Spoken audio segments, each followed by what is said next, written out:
첫 곡, 두 곡 부를 때는 마음이 아팠는데 세 번째 들으면서 참 감동이 되었습니다. 감사합니다. 인사하죠. 우리 반갑습니다. 사랑합니다. 오늘 부활절이니 또 특별히 인사를 하겠습니다. 예전에 하던 인사인데 우리도 한번 해보겠습니다. 요 반을 기준으로서 왼편, 제 손으로는 왼편이고 여러분 오른편이고 반 이렇게 인사하는데 이쪽 편이 먼저 예수 부활하셨습니다. 그러면 이쪽에서 참으로 부활하셨습니다. 그렇죠? 참으로 부활하셨다. 제 마음 같으면 참말로 부활하셨습니다. 이렇게 하고 싶어요. 그런데 참으로 부활하셨습니다. 자, 요 반을 기준으로 해서 제가 손짓을 하면 여러분이 먼저 예수 부활하셨습니다. 자, 시작하겠습니다.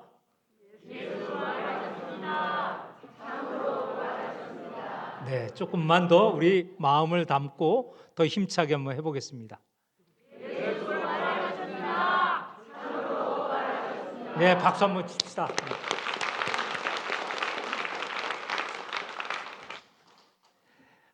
지난 한 주간 고난 주간을 거치면서 우리는 예수님의 고난에 얼마나 다가서 있는가 한번 우리 자신을 돌아보며 기도하였습니다. 제목이 뭐였죠? 지난 고난 주간 거기 너 있었는가? 예수님이 당하시는 고난의 자리에, 십자가의 자리에, 죽음의 자리에 우리가 가까이 있었는가? 함께 있었는가? 우리를 돌아보게 되었습니다. 오늘 아침에는 예수께서 부활하신 그 부활의 자리에 함께 있는가 또 생각해 보며 기도하였습니다. 오늘 이 우리 말씀 가운데 일주일 동안 지내온 과정에서 이제 오늘을 향하여 온 것이죠. 고난과 십자가의 고통, 죽음, 이 모든 것은 다 부활을 목적으로 향하여 진행해 온 것이죠. 오늘 우리는 이 부활 아침에 예수께서 부활하셨고 또 우리도 부활한다는 이 믿음을 굳건하게 하는 시간이 되기를 바랍니다. 그런 가운데 오늘은 막달라 마리아를 집중해서 보면서 우리가 얼마나 부활하시는 주님에게 다가가는가 한번 점검해 보는 시간을 갖도록 하겠습니다. 막달라 마리아, 여러분 많이 들으셨죠? 농담으로 이런 얘기가 있습니다. 막달라 마리아는 막 달라고 해서 마리아다. 근데 실제적으로 우리가 막달라 마리아를 보면 막 달라 하지 말고 막 주는 자였어요. 그죠? 오늘 이건 다 농담이고요. 또 성경 어디에 있는가 찾아보시는 분이 있으면 안 되겠죠. 성경의 근거에서 막달라 마리아를 한번 생각해 보면 막달라는 이런 사람이었습니다. 막달라 마리아는 귀신이 7이나 그 몸에 들어왔던 사람입니다. 귀신 하나도 감당하기 어려운데 7 귀신이 그에게 들어와서 그 삶이 너무 힘들었던 것이죠. 가족도 힘들고 주변의 모든 사람이 힘든 삶을 살았습니다. 물론 자기 자신이 가장 고통스러웠겠죠. 그런데 예수님을 만났습니다. 7 귀신이 나가게 되었습니다. 얼마나 감사하고 기뻤겠습니까? 감사한다고 모두가 동일한 표현은 하지 않습니다. 이 막달라 마리아는 어떻게 표현했느냐? 자기의 가진 소유를 드렸습니다. 예수님과 그의 제자들이 활동할 수 있도록 자기 소유를 그들을 섬기는 데 사용하였다는 것이죠.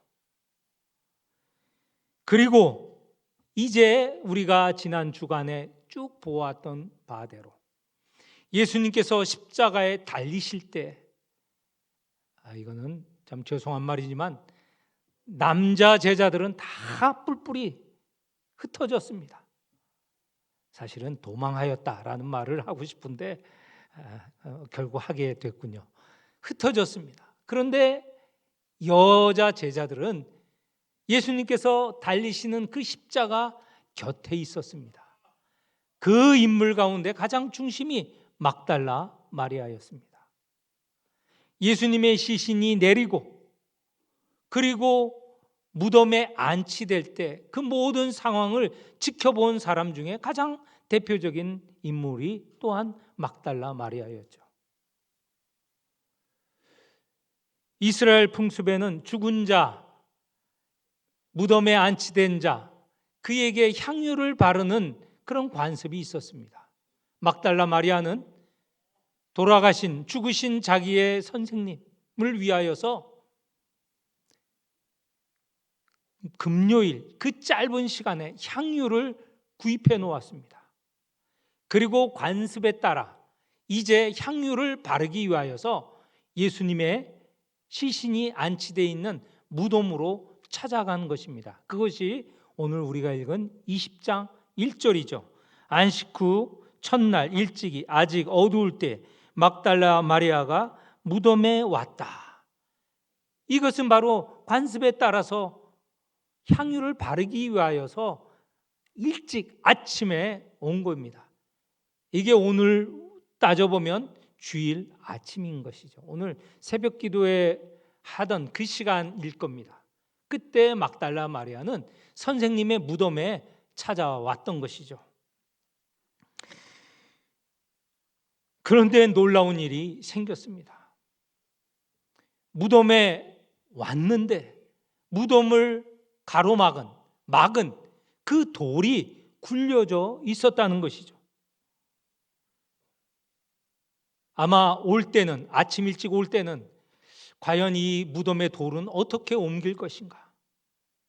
여자 혼자로는 옮길 수 없는 거거든요. 그런데 이런 기대는 했던 것 같아요. 당시 무덤 앞에는 대제사장과 장로들과 그들이 협의하여서 무덤 앞에 경비를 세웠습니다. 왜 세웠는가? 예수님께서 살아생전에 내가 죽지만 사흘 만에 살아날 것이다. 그렇게 이야기를 하였고, 혹 죽은 예수가 무덤에 있는데 제자들이 선생 예수의 말을 이루기 위하여서 와서 몰래 무덤에서 시신을 빼가서 빈 무덤을 보고 예수가 살아났다 이렇게 말할 것을 걱정하여서 경비를 세웠던 것이죠. 마리아가 올 때는 아마 그 경비의 도움을 받아서 무덤을 굴려서 그 안에 들어가 향유를 바르려고 했던 것 같습니다. 이렇게 아침 일찍 아직 어두울 때 찾아왔는데 이미 돌은 굴려져 있었고요.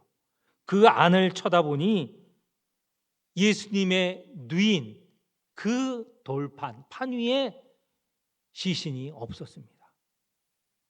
깜짝 놀랐습니다. 얼마나 마음이 놀랍고 다급한지 그 자리에서 뛰어 달려가 제자들에게 찾아갔습니다. 베드로와 예수님의 사랑받는 제자라고 하는데 요한으로 우리가 이렇게 부릅시다. 베드로와 요한에게 찾아가서 선생님의 시신이 없어졌습니다. 이렇게 고하였습니다. 이 마리아의 마음이 어땠을까? 여러분, 그 시신에 대한 생각 우리가 한번 잠깐 해보겠습니다.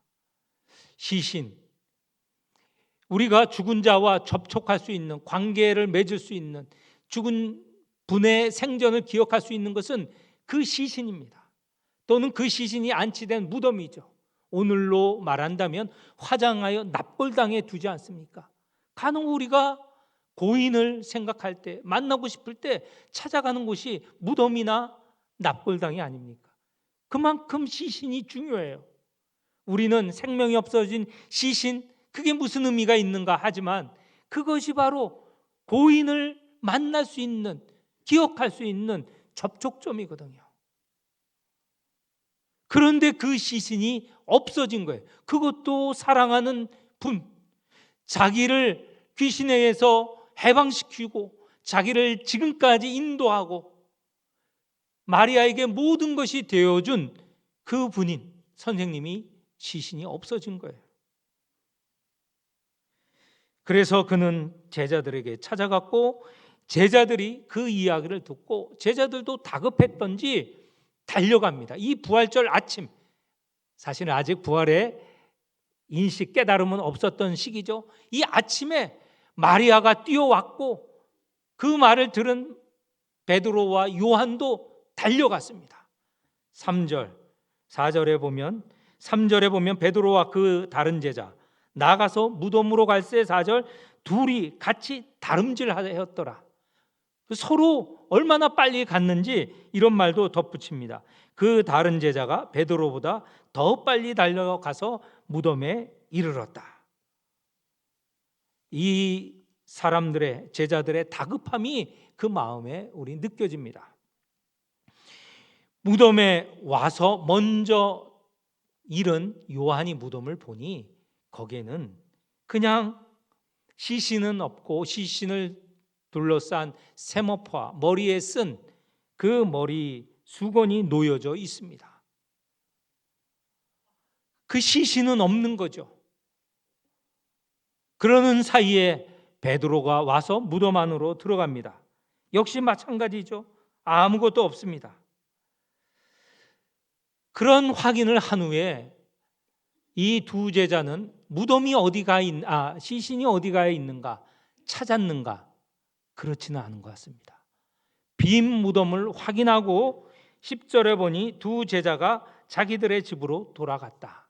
왜냐하면 아직 이들은 죽은 자가 부활하신 것, 다시 말해서 주님 예수 그리스도가 부활하셨다는 것을 깨닫지 못하였기 때문에, 믿지 않았기 때문에 그냥 집으로 돌아간 것이죠. 그런데 이 두 제자와 달리 막달라 마리아는 더 심각합니다. 다급합니다. 11절에 보면 마리아는 아마 두 제자에게 말하고 마리아도 따라오는데 먼저 달려온 두 제자, 그들은 빈 무덤을 보고 돌아가고 그런 후에 막달라 마리아가 다시 무덤에 도착을 한 것이죠. 그리고는 빈 무덤을 보면서 울었습니다. 11절 마리아는 무덤 밖에 서서 울고 있더니 울면서 구부려 무덤 안을 들여다 보았다. 그런데 그 무덤 안에는 흰옷 입은 두 천사가 있었는데 아마도 이 막달라 마리아는 두 사람의 정체가 천사인지 정확히 몰랐던 것 같습니다. 이 두 천사가 막달라 마리아에게 묻습니다. 어찌하여 우느냐? 계속 울고 있었던 것이죠. 그런 마리아가 이 천사에게 이렇게 말합니다. 사람들이 내 주님을 옮겨다가 어디 두었는지 내가 알지 못합니다. 이 마음에 절실함이 느껴지지 않습니까?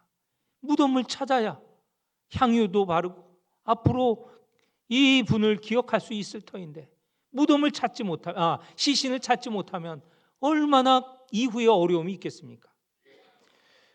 오늘 우리는 6.25 전쟁 때 가족 가운데 자식이나 또는 형제가 전쟁에 나가서 돌아오지 못한 분이 있습니다.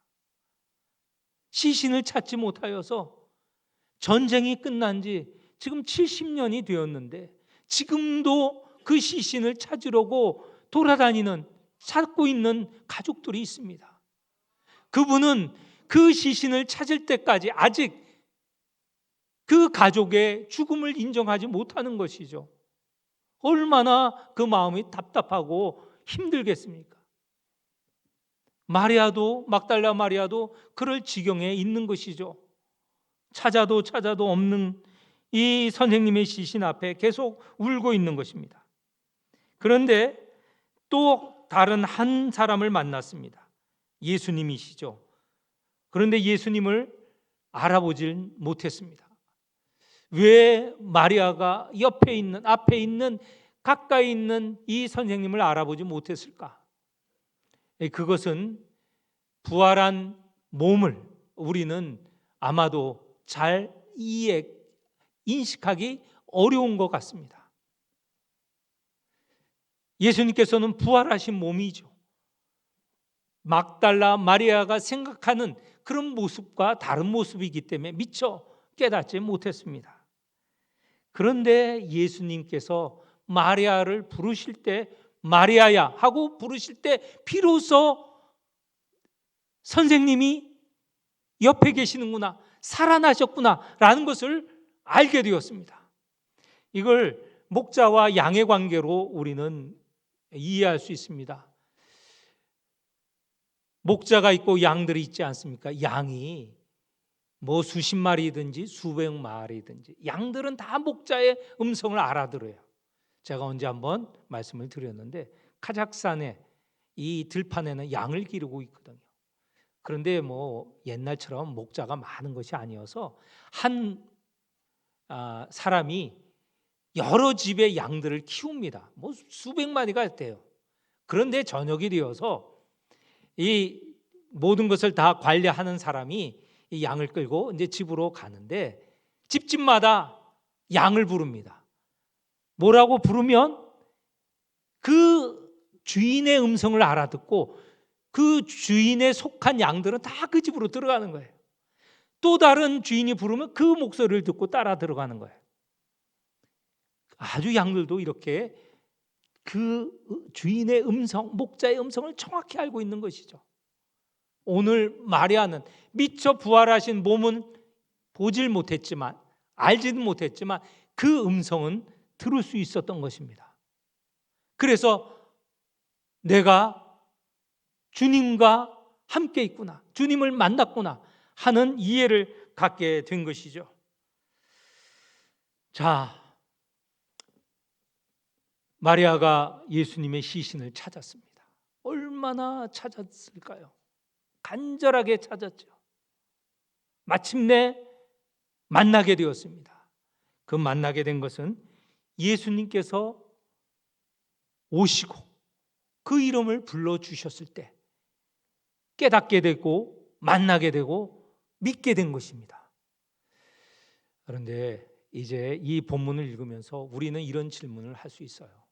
2000년 전 예수님께서 부활하신 몸으로 옆에 있고 불러주셨을 때 부활하신 예수님을 알 수 있고 믿을 수 있지만 우리는 지금 예수님의 몸도, 부활하신 몸도 우리 눈으로 직접 보지 못하고 귀로 듣지 못하는데 어떻게 알고 믿습니까? 그렇게 질문할 수 있어요. 그렇지 않아요? 그런데 걱정할 거 없습니다. 이 요한복음, 우리가 지금 읽고 있는 요한복음 바로 뒷부분에 가면 예수님께서 부활한 몸을 직접 보지 못한 도마는 그래서 부활을 의심했습니다. 마침내 그에게 보여주셨고 또 도마는 그 상처에 손가락을 넣어보고 믿게 되었습니다. 그런 도마에게 예수님께서 이처럼 말씀하셨어요. 예수께서 이르시되 너는 본고로 믿느냐? 보지 못하고 믿는 자들은 복되도다. 보지 않고 믿는 자들은 복되다. 우리는 보지 않고 믿고 있습니다. 어떻게 믿죠? 말씀으로. 이제는 많이 아십니다. 잘 알고 계십니다. 제대로 알고 계시는 것이죠. 이 말씀 안에서 우리에게 보여주시는 예수 그리스도, 그분은 지금은 살아서 부활하셔서 하나님 보호자 옆에 앉아 계시지만 우리에게 말씀을 통하여서 우리를 부르시고 우리를 만나 주시는 것입니다. 눈으로 보지 못하지만 우리에게 믿고 따르게 하시고 있다는 것이죠. 그런데 또 이렇게 말해요. 말씀을 통하여서 살아나신 예수, 부활하신 예수님을 알고 믿는다 하지만 어떤 사람은 그렇지 않지 않습니까? 맞습니다. 그것도 맞죠. 그런데 우리로 하여금 부활하신 예수님을 고백하게 하게 하는 그런 또 분이 계셔요. 예수께서 또 이 요한복음에 미리 말씀해 놓으셨습니다. 예수님께서 아직 고난받고 십자가에 달리시기 전에 제자들에게 이렇게 말씀하셨어요. 내가 아버지께로부터 너희에게 보낼 보혜사, 곧 아버지께서로부터 나오는 진리의 성령이 오시면 그가 나를 증언할 것이요 너희도 처음부터 나와 함께 있었으므로 증언하느니라. 성령께서 우리에게 찾아오셔서 우리의 마음을 감동시키시고 예수를 만나게 하시고 믿게 하신다는 것입니다. 부활하신 분을 알고 믿고 깨닫고 따르게 하신다는 것이에요. 이렇게 예수를 만나게 된 예수의 목소리를 든 마리아는 그 다음에 어떻게 했는가? 물론 추측은 할 수 있습니다. 얼마나 기뻤겠습니까? 죽은 분을 다시 살아나신 분을 만나게 됐으니 거기서 멈추지 않았습니다. 마리아는 이제 자기의 역할이 있었는데 18절입니다. 우리 다 같이 한번 18절 읽겠습니다. 막달라 마리아가 가서 제자들에게 내가 주를 보았다 하고 또 주께서 자기에게 이렇게 말씀하셨다 이르니라. 아멘. 부활하신 분을 만나고 믿은 막달라 마리아는 제자들에게 가서 예수께서 부활하셨다, 내가 예수를 만났다 전한 것입니다. 부활을 경험한 사람은요, 부활하신 예수님을 온 세상에 전하는 거예요. 먼저 가까운 이웃에게, 멀리 저 이방 땅에 전하는 것이죠. 예수께서 죄와 사망을 이기시고 구원과 영생을 주셨다, 부활하셔서 구원과 영생을 주셨다, 이것을 전하는 것입니다. 이게 복음이죠. 복음의 핵심이죠. 부활을 경험한, 복음의 핵심을 경험한 우리들은 어떻게 할 것인가? 역시 나아가서 부활하신 예수님을 전하여야 한다는 것이죠. 오늘 이 자리에 계신 우리 모든 성도들, 부활을 경험하셨습니까? 말씀 가운데 성령께서 역사하셔서 부활을 고백하게 하십니다. 부활을 경험한 우리들, 우리 주님 예수 그리스도의 부활을 경험한 우리, 나가서 부활을 증거하여야 되겠습니다. 이것이 진정한 구원이고요, 이것이 진정 영생에 이르게 하는 길입니다.